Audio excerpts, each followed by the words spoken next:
Welcome to my channel.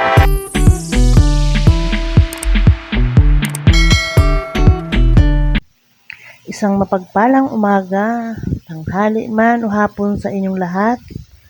For today's video, tayo ay magluluto ng pininyahang manok. Ayan guys, isishare ko sa inyo ang aking recipe na pininyahang manok. Ayan guys, maggisa lang tayo ng bawang hanggang sa siya ay mag-golden brown at lumabas ang kanyang aroma. Isunod natin ang ating sibuyas. Kunting mantika lang guys, maluto lang yung ating bawang at sibuyas. At maglalagay tayo ng luya or ginger. Nasa inyo guys kung maglalagay kayo, optional lang yan. Ayan, nilagay ko na rin dito.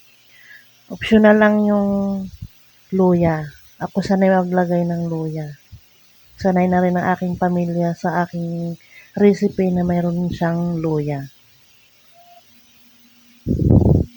Ayan guys, pag naluto na yung ating mga sangkap, ilalagay na natin yung ating manok. Ayan, nasa sa inyo guys kung anong mga parts ng manok ang gusto nyo. Ako'y pinaghalo-halo ko na yan. 3/4 kilo ang ating niluto guys. Nasa inyo kung gaano karami, kaya hindi ako maglalagay ng sukat ng mga sangkap. Estimate nyo na lang guys, kasi depende pa rin sa dami ng lulutuin nyo. Bilang paborito kasi ito ng aking pamilya, ayan. Kabisado ko na yung dami ng aking ilalagay. Ayan, pagkagisa natin guys, halo-haloin lang natin. At hayaan lang natin siya na maluto sa sarili ng tubig. Kasi matubig ang manok. Yun yung mga papansin nyo guys. Pag tayo nagigisa ng manok, matubig. Ayan. Hahayaan muna natin siya guys dyan. Makikita nyo naman yan pag medyo natutuyo na siya. Saka nyo nalagyan ng pineapple tidbits. Ang pineapple tidbits ko guys ay yun na yung aking pangsabaw, yung sabaw niya. Kaya malasa yung ating pininyahan.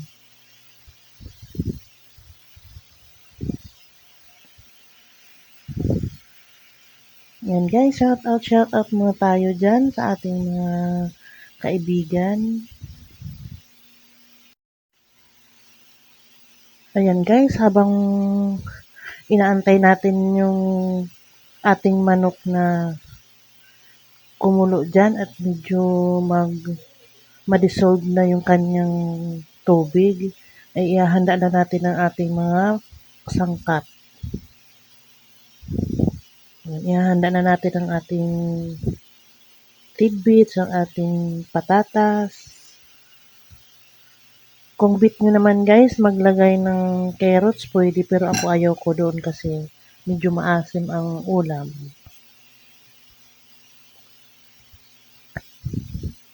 Hayaan muna natin siya guys na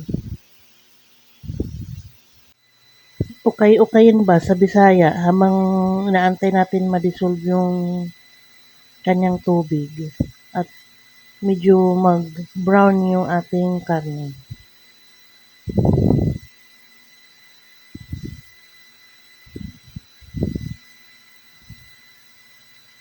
Ayan na nga guys.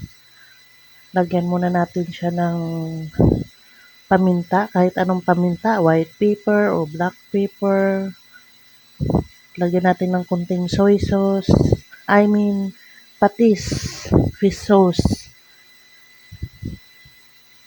Para magkalasa yung ating manok kasi na wala na yung kanyang tubig.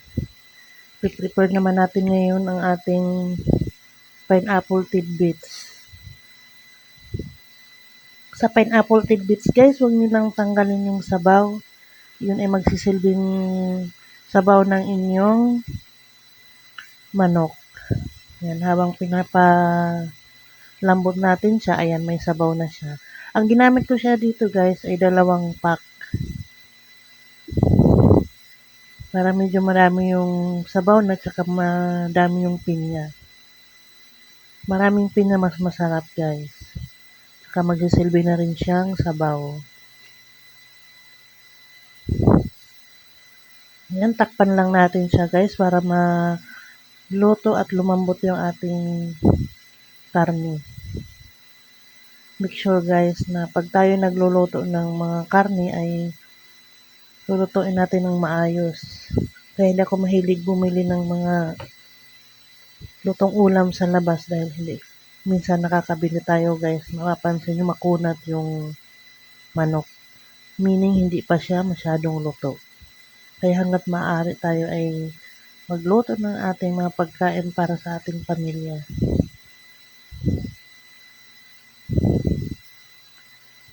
Ang importante, may asin, may lasa. Yun lagi ang sinasabi ng mister ko. Okay lang yan, basta may timpla na, okay na yan. Kasi hindi kami mahilig bumili ng lutong ulam. Kaya sanay na sanay sila sa lasa ng aking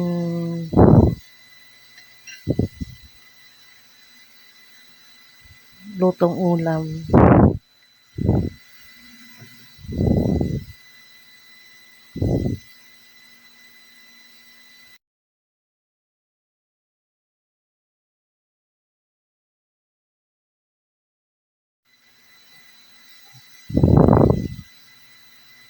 Ayan guys, mapapansin nyo, kapag maayos ang pagkakatakip din ng inyong niluluto, hindi siya basta-basta na nadidissolve yung sabaw. Nagpapawis kasi siya. Ayan, tingnan nyo guys, hindi siya masyadong natutuyo. Kahit kunti lang yung kanyang sabaw. Huwag nyo lang masyadong lalakasan. Nasa medium lang ang inyong lakas ng inyong apoy. Sunod natin ilagay yung ating patatas para habang pinapalambot natin yung ating manok, ay sasabay na yung ating patatas. Kung gusto nyo naman guys, mas gusto nyo yung pinipirito muna yung patatas, ipirito nyo ng bahagya at mamaya nyo na ilagay bago hanguin. Pero ako dahil gusto ko yung walang masyadong mantika, hindi ako nagpipirito ng patatas. Kasi nga mamantika na yung ating manok.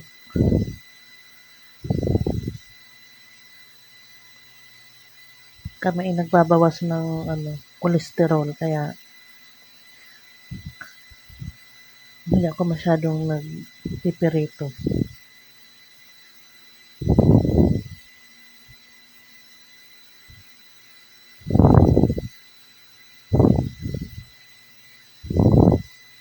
Ganyan lang kasimple guys. Hindi naman kailangan expert tayo magluto. Yan, ilagay na rin yung ating hotdog. Kahit anong brand guys. Kung gusto nyo naman hindi mangulay yung inyong hotdog, pwedeng pakuluan nyo muna para matanggal yung kulay. Ako okay lang yan na mangulay pula yung aking ulam. At nilagyan natin ng 1.5 tasa ng evaporated milk guys. At ilubog lang natin ng konti yung ating mga karne at saka yung ating mga patatas para maluto ng maayos. Yan, habang inaantay natin yung lumambot, timplahan na rin natin siya ng salt. Nilagyan na natin siya kanina na guys ng patis pero lalagyan pa rin ulit natin siya kasi nagdagdag tayo ng ingredients. Nagdagdag tayo ng gatas at saka nagdagdag tayo ng patatas at hotdog. Huwag din masyadong marami guys kasi ang hotdog mayroon na yan timpla. Makakadagdag din siya ng alat. At naglagay tayo ng konting granules.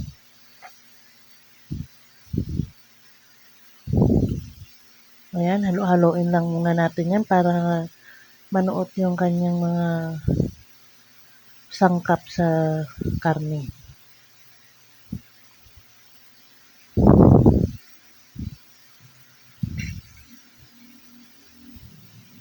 Pasensya na kayo guys kung hindi ako magaling mag voice over. Ayan na guys, takpan muna natin siya hanggang sa maluto yung ating patatas. Dahil yung ating karne ay medyo malambot na yan.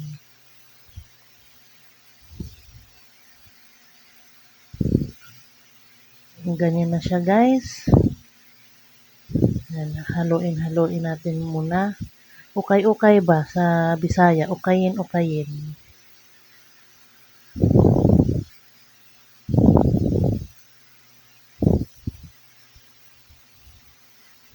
Ayan, saktong-sakto lang yung ating sabaw guys.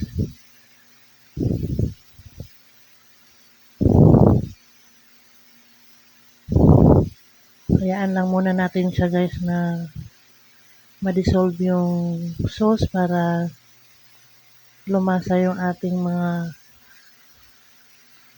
karne, yung ating ulam. Pero kung gusto niya naman na masabaw guys, pag naluto na yung patatas, pwedeng-pwede na yan. Dahil ako gusto ko yung malapot at saka yung naglalangis-langis na siya para masarap.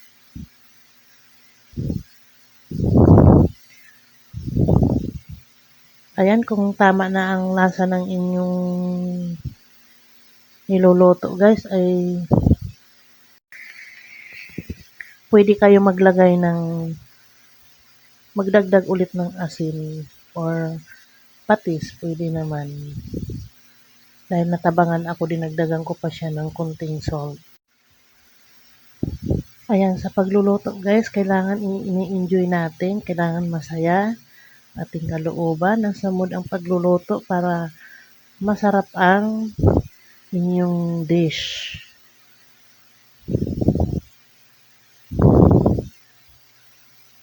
Yan, wag kakalimutan guys na titikman maya't maya kasi nag-iiba na yung lasa ng ating niluluto pag kumukunti na yung sabaw.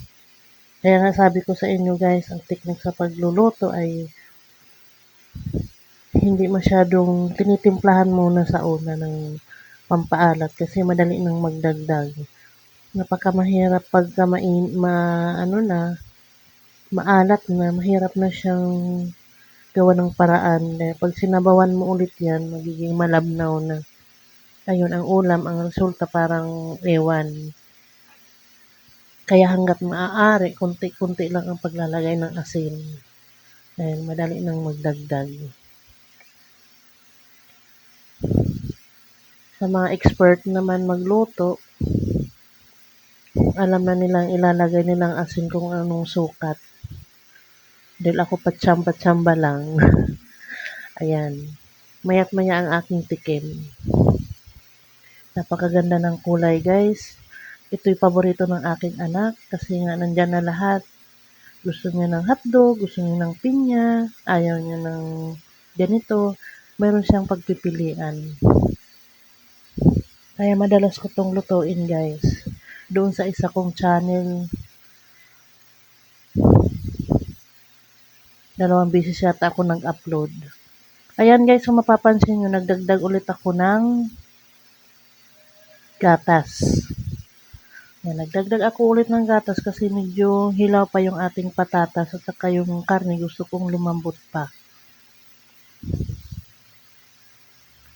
Nagdagdag ako ng kalahating tasa ng gatas. Evaporated milk guys ang inyong gamitin. Kung wala naman, pwede kayong bumili ng nyog at ipakayod nyo na sa palengke at ipapiga. Pwedeng-pwede yan ang ilagay nyo kasi mahal ang gatas.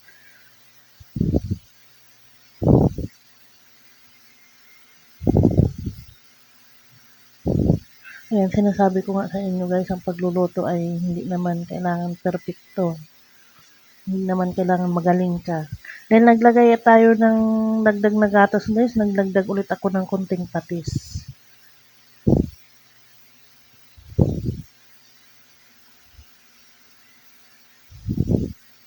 Nakalimutan ko guys, kanina ilagay yung ating laurel. Sa akin ay importante yan. Pwede naman hindi nang lagyan dahil iginisa naman natin yan. May paminta, hindi na malansa. Pero ako maglalagay pa rin ako ng laurel. 2 dahon lang guys, pwede na yun. Ay sinasabi ko nga guys sa amin, ang aking timpla ay sanay na yung aking pamilya kaya hindi pwedeng bago-baguhin. Mareklamo ang aking binata. At mabusisi ako guys magluto ng ulam dahil gusto ko yung kakain ay masasarapan. Nagluto ka na lang din naman, hindi aayusin na natin, di ba? Ika nga, galing sa puso na trabaho ay ang labas ay maganda talaga. Pag nagluto ka na enjoy ka, gusto mo yung ginagawa mo, gusto mo yung pagluluto. Ang sarap talaga guys, kahit simpleng ulam lang.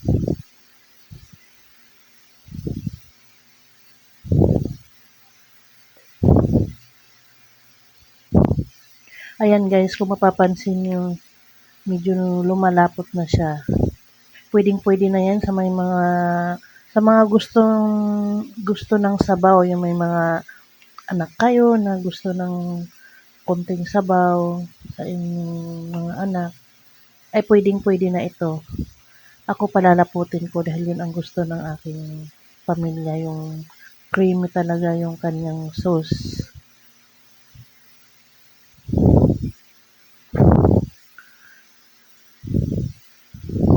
Hindi sila mahilig sa sabaw sa mga ganyang ulam. Pero pagka yung sinabaw naman, gusto rin nila. Pagka sinabaw talaga.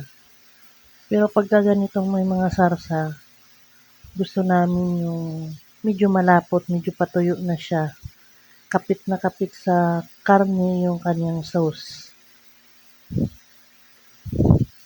Kung gusto nyo guys mag-request ng recipe at alam naman natin ay gagawa natin yun ng paraan. Pwede kayong mag-comment dyan guys. Kung gusto nyo mag-comment, kung gusto nyo mag-request ng recipe ay mag-comment lang kayo sa baba. At sasagutin natin yan kung kaya kong lutuin. Ayan guys, luto na yan. Ganyan na ganyan ang masarap na pininyahang manok. Yung malapot siya. Kasi kung mapapansin nyo sa mga nagtitinda ng ulam guys, medyo masabaw kasi nga lugi sila pag walang sabaw. Sa mahal ng bilihin ngayon. Ayan nga guys, kay 3 lang kami. Tanghalian, hapunan. Sana guys ay na-inspire ko kayo. Sana ay huwag kayong magsawang sumuporta sa aking channel. Maraming salamat. Hanggang sa muli. Thank you po. Thank you for watching. Bye-bye.